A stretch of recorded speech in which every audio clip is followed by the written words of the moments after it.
Hello guys, I'm Parisabha and I'm going to start a next lecture of demand.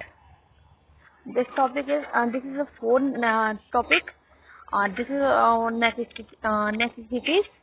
The law of demand is not seen operating in case of necessities of life such as food, grain, salt, matchstick, milk for children, etc. यानी इसका मतलब ये है कि ये सब necessity good है, यानी कि अगर आप चाहे इसकी प्राइस बढ़े या घटे, आप जितनी की डिमांड करते हैं उतनी ही डिमांड करेंगे। ना कि अगर ये भी नहीं है कि अगर देखिए, अगर सॉल्ट जो है उसकी प्राइस बढ़ गई तो क्या उसकी डिमांड घटा देंगे? नहीं, उसकी डिमांड इस वजह से नहीं घटाएंगे कि जितनी क्वांटिटी की सॉल्ट जो है वो लाइफ के लिए एक नेसेसिटी गुड है, और अगर उसकी मतलब प्राइस बढ़ने या घटने से डिमांड पे कोई फर्क नहीं पड़ने वाला है। और ऐसी नहीं बात है कि अगर प्राइस उसकी घट गई तो आप ज्यादा से ज्यादा सॉल्ट ले लगेंगे। ऐसा तो है नहीं कि बस कंजप्शन आप सॉल्ट का करने लगेंगे। इस वजह से नेसेसिटी गुड्स की डिमांड चाहे प्राइस बढ़े या चाहे प्राइस घटे, डिमांड सेम रहती है।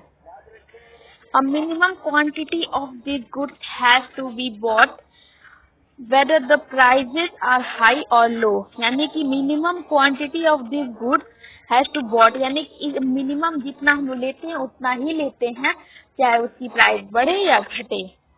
इन such cases law of demand fails to operate. इस केसेस में लॉ ऑफ डिमांड जो होता है वो फेल होता है, यानी कि यहाँ पे लॉ ऑफ डिमांड जो है का वर्क नहीं करता है।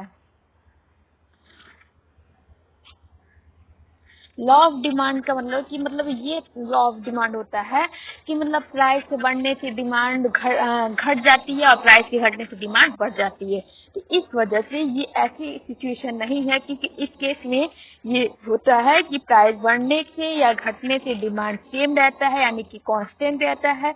ना प्राइस बढ़ने से डिमांड घटेगी, ना प्राइस घटने से डिमांड बढ़ेगी। Ignorance. Being ignorant of prevailing prices, a consumer may have more of a commodity when its price has gone up। यानी कि अगर इसकी प्राइस जो है बढ़ती है, कंज्यूमर जो है ज्यादा से ज्यादा उस कमोडिटी की डिमांड बढ़ा देगा। Emergency. In times of emergency like flood, famine or war, the households do not behave in a normal way and consequently law of demand may not operate। यानी कि इमरजेंसी में भी लॉ ऑफ डिमांड जो है वो operate नहीं करता है, क्योंकि इमरजेंसी फ्लड आ गया, फैमिन आ गया, वॉर आ गया, तो इसमें ये नहीं है कि मतलब इसमें भी ये ये होता है प्राइस नॉर्मल, मतलब जैसे लोग लेते हैं वैसे ही लेते हैं। इसमें लॉ ऑफ डिमांड वो ऑपरेट नहीं करता है। What that matter. Demand is the quantity of a commodity which a consumer wishes to purchase at a given level of price and during a specified period of time। यानी कि demand जो होता है वो quantity of A good होता है which a consumer wishes to purchase at a given level of price and during यानी कि एक स्पेसिफिक पीरियड ऑफ टाइम में डिमांड, यानी कि प्राइस को देखते हुए एक कंज्यूमर जो होता है उसको खरीदता है, उसका विश करता है, परचेज करता है, तो उसी को हम लोग डिमांड कहते हैं। Substitute goods. Substitute goods are those goods which can be used in place of another goods and give the same satisfaction to a consumer। Substitute goods वो होते हैं जो कि अगर एक गुड्स की प्राइस बढ़ने से दूसरी की डिमांड बढ़ जाती है, यानी कि जैसे कि T and coffee, Pepsi and Coca Cola. तो मतलब अगर टी और कॉफी में देखा जाए, अगर टी की प्राइस जो है बढ़ गई, डिमांड तुरंत स्विच करके कॉफी पे चली जाएगी और कॉफी की डिमांड जो है बढ़ जाएगी। उसी को हम लोग सब्स्टिट्यूट गुड्स कहते हैं। Complementary goods. Complementary goods are those which are useless in the absence of other goods and which are demand jointly. यानी कि सब्स्टिट्यूट गुड वो गुड होते हैं जो कि ज्वाइंटली मतलब डिमांड करते हैं, यानी कि अगर ये वो गुड होते हैं कि अगर एक ना रहे तो उसके बिना दूसरा जो है अधूरा है, यानी कि अगर एक की प्राइस बढ़ती है तो दूसरी की डिमांड घट जाएगी। इसमें इनवर्स रिलेशन होता है। अगर मान लीजिए पेट्रोल कार की प्राइस बढ़ती है तुरंत पेट्रोल की डिमांड घट जाएगी, और अगर कार की प्राइस जो है घटती है, डिमांड जो है पेट्रोल की बढ़ जाएगी। इसी को हम लोग कॉम्प्लीमेंट्री गुड्स कहते हैं। Normal goods, for normal commodity with a rise in income, the demand of the commodity also rise and vice versa। यानी कि नॉर्मल गुड में पॉजिटिव रिलेशन होता है, प्राइस के बढ़ने से डिमांड बढ़ता है, प्राइस के घटने से डिमांड घटता है। और ये गुड जो होते हैं नॉर्मल गुड, मतलब प्राइस के बढ़ने से नहीं, इनकम के बढ़ने से डिमांड बढ़ता है, इनकम के घटने से डिमांड घटता है।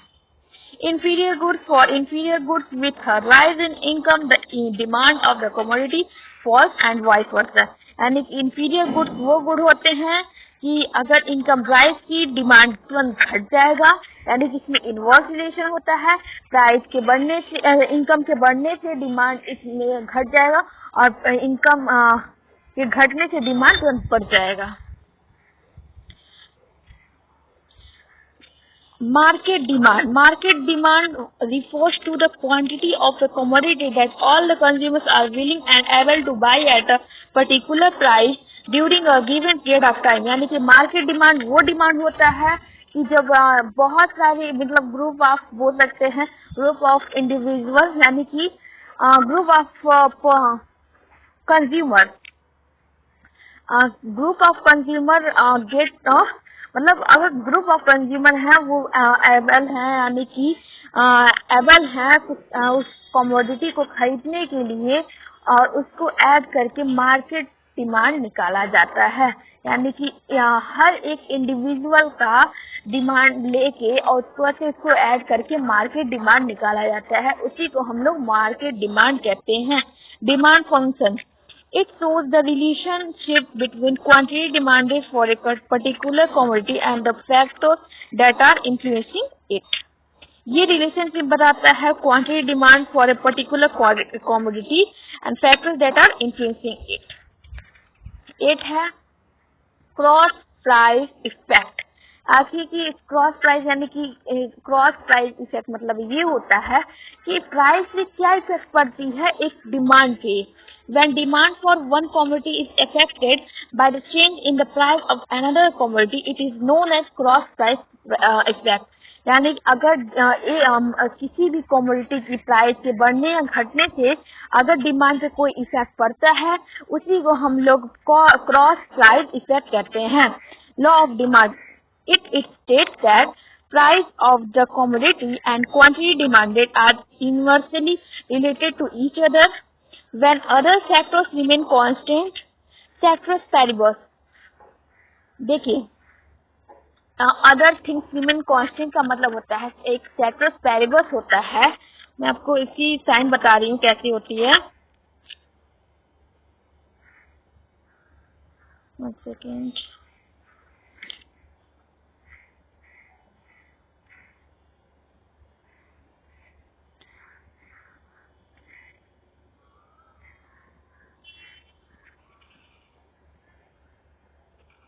देखिए इसकी साइन जो होती है वो ऐसे होती है, ऐसे करके, ठीक, और ऐसे होती है। इसी को हम लोग ceteris paribus कहते हैं। इस साइन को हम लोग ceteris paribus कहते हैं। और ceteris paribus का मतलब ये होता है other thing remain constant moving along the demand. Law of demand ये कहता है कि प्राइस के बढ़ने से डिमांड पे डिमांड घटता है, प्राइस के घटने से डिमांड बढ़ता है।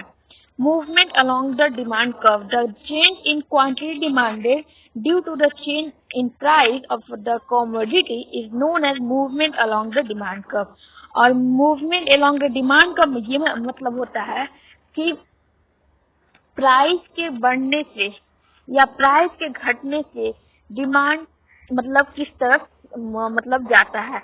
यानी कि कमोडिटी अगर देखिए प्राइस मतलब अगर चेंज होता है, डिमांड भी उसके हिसाब से चेंज होता है। उसी को हम लोग movement along the demand curve कहते हैं। Expansion in demand. The rise in quantity demanded due to the fall in the price of the commodity is known as expansion in demand.